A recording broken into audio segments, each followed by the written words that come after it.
আন্তর্জাতিক শ্রমিক দিবস উপলক্ষে রাজধানীর নয়াপল্টনে বিএনপির কেন্দ্রীয় কার্যালয়ের সামনে শ্রমিক সমাবেশ করেছে দলটি। শ্রমিক সমাবেশ জনসমুদ্রে পরিণত হয়। সমাবেশের প্রধান অতিথি হিসেবে বক্তব্য রাখেন লন্ডন থেকে ভার্চুয়ালি যুক্ত হয়ে বক্তব্য রাখেন বিএনপির ভারপ্রাপ্ত চেয়ারম্যান তারেকুর রহমান।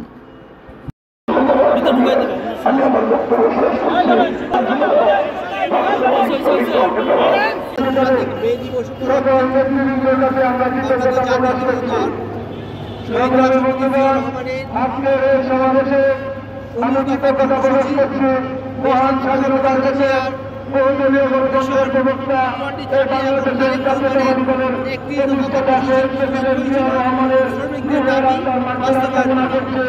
আমাদের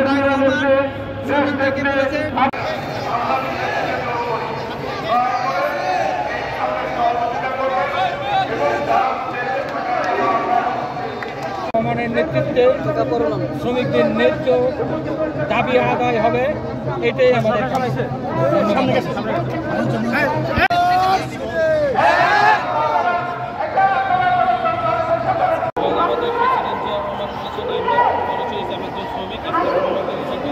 শ্রমিকদের জন্য ভালো কিছু হয়, এটাই আমাদের দেশে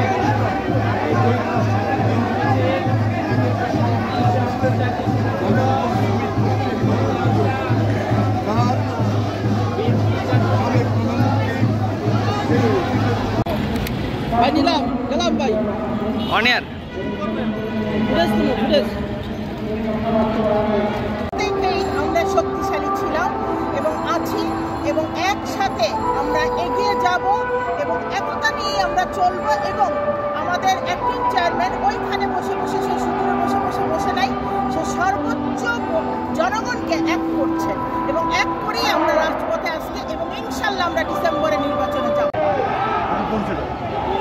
আমার নাম গোলাম রসুল পারভেজ, দারুস সালাম থানা শ্রমিক দল, ঢাকা মহানগর উত্তরের সাবেক সাংগঠনিক সম্পাদক।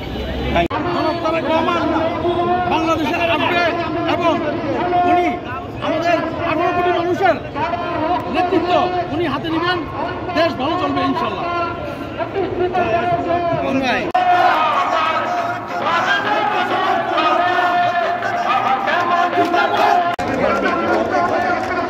আমরা শ্রমিকের অধিকার আদায়ের জন্য সবসময় আমাদের জাতীয়তাবাদী দল বিএনপি কাজ করে গেছে এবং শেষ অবধি কাজ করে যাবে।